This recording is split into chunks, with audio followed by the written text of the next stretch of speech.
Hello, my name is Michael Kim, and with my partner Rocco Russo, we observe the obesity statistics on current and future demographics in America and comparisons to global statistics. Obesity is quite possibly the biggest American stereotype.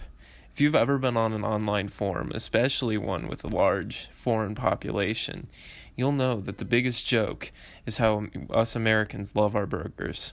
Unfortunately, these jokes have a basis in fact, as according to the CIA, 36% of Americans are obese, making us the 12th most obese country.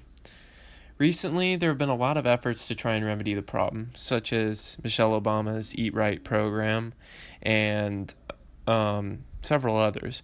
However, the country's obesity rate continues to rise. With our project, we aim to identify just how bad the obesity problem is in America and who is at the greatest risk. We also compare the United States obesity problem to the rest of the world. When we first started looking for our data, we weren't sure what our topic would be. Our first priority was to find a good, large, complete data file from a government website. Upon looking through these government websites, we found that the most interesting and complete datasets were focused on public health data, and as such, we narrowed our search. In the end, we were split between researching the obesity problem and the opioid epidemic. But after finding better supporting data online for obesity, we elected to use the obesity dataset. For my downloaded dataset, I had to pare down a massive CSV document of 30 megabytes to a much smaller, more manageable size, while still retaining all the important data.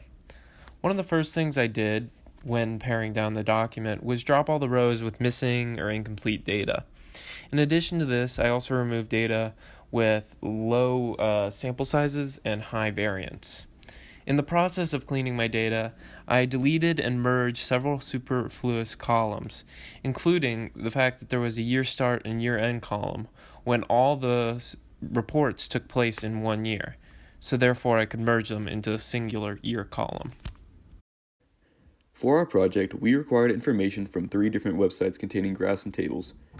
2 of these websites came from the CIA World Factbook and involved the GDP per capita and obesity levels for any given country, and the third was from the American Journal of Preventive Medicine and involved future levels of obesity over the next 10 years. The main method for scraping these datasets from their respective websites was facilitated through Beautiful Soup, and Beautiful Soup was the only method we used in order to scrape from the internet. In terms of cleaning our datasets, the main tool was Pandas. Generally, the process involved finding columns that were extraneous to our needs and deleting them while also getting rid of none values that could not easily be fixed. Examples of problems that could be easily fixed were issues with whitespace, as well as unique delimiters such as /U 2008. Going with this, the most challenging part of this data cleaning was exporting CSV files that were easily comparable with the other CSV files we created. Issues with delimiters and whitespaces arise, and they had to be addressed after we had cleaned the data. Shown here are 2 insights we gathered from our cleaned datasets. On the left, we can see the list of countries in alphabetical order, as well as their ranking in obesity and GDP. The higher the number, the lower they fall on these categories, with the lowest obesity rates being the highest numbers and the lowest GDPs being the highest numbers. To the right category, we can see the difference in their obesity ranking and their GDP ranking, and from this, we used the standard deviation formula in order to calculate the average distance from the 2 rankings for a given country. We found this to be 68.4, and from this, we realized that there's a correlation, but a very low correlation between the obesity levels and GDP of a country. An insight that will be talked about later highlighted the fact that there is a correlation between wealth, income, and the level of obesity in America. As for the data on the right, in a subsequent insight and one of our data cleaning methods, we found the projected obesity levels in 2030 for the world, and in this insight, we created our own projection using the average distance from 2011 to 2018, and then found the values from 2030 all the way down from 2020. One thing to note from this is that the difference in the true projections, the other of which you will see in a future insight, was 6.1, with ours being significantly lower and more conservative. We feel that the 2030 value is likely inflated due to it being the world average, with ours being superimposed in front of it, and thus having a large difference in the two projections. For our next two insights, we focused mostly on data within the United States.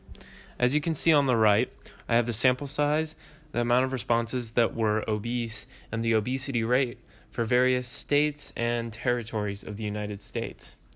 As you can see, this showing the top half of the data sorted by obesity rate. Colorado is the least obese state in the United States. In this data, we noticed a few interesting trends. The least obese places were largely mountainous or northern, including Colorado, Utah, Montana, and New York, and whatnot. And then many of the more obese places were actually southern states, such as Louisiana, Alabama, and Mississippi. On the left, you can see our obesity rate versus no exercise rate. We actually expected a very different result here. As you can see, the no exercise rate changed back and forth throughout the time, staying relatively constant around 25-26%, while the obesity rate gradually rose from 27% to 30%.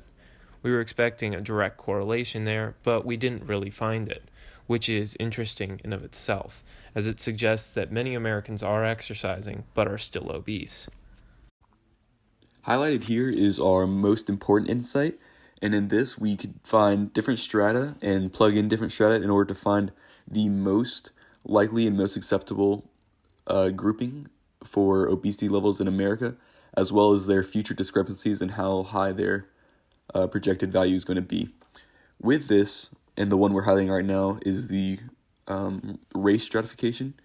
We see that there is a large difference in a majority of the different stratifications. For example, the Asian category is 19 points off from the total, and the non-Hispanic Black stratification was often by 8.7 in the opposite direction.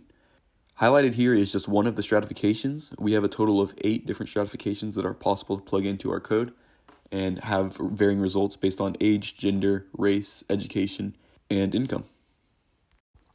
Highlighted here are 2 visuals that were created through our data sets.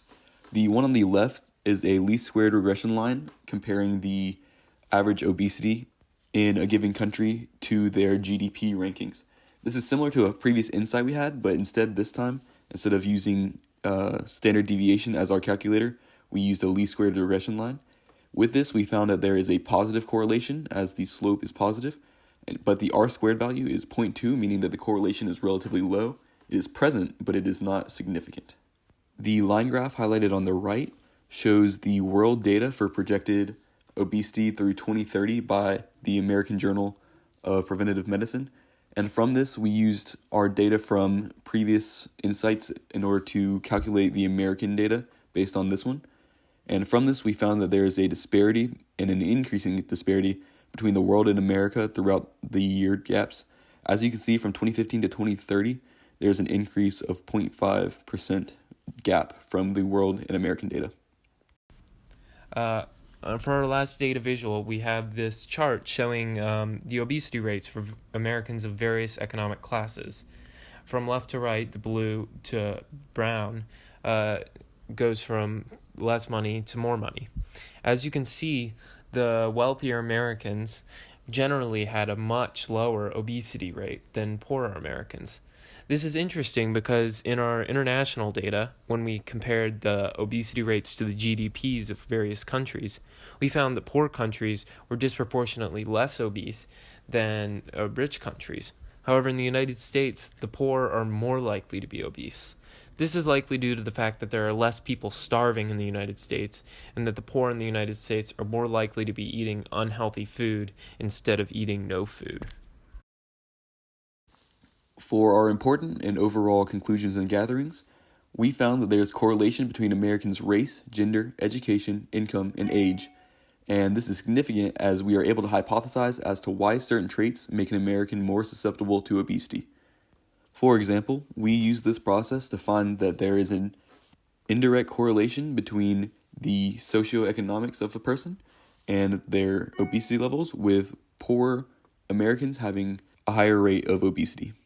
Similarly, we were able to stratify American regions into geographic locations and found that certain regions, such as the Southeast and the Midwest, had disproportionately larger and higher rates of obesity. Next, we explored the world's relation to America and found that America continues to increase its rate of obesity at a faster pace than the globe. We also found that correlation factors such as income, that I previously mentioned, can dictate obesity in America but do not necessarily contribute to the global scale. Finally, using data from the projected world obesity levels in the coming decade, we were able to model obesity in two different ways, one using this model and one using our own projection, and we're able to compare how our method compares to the global trends.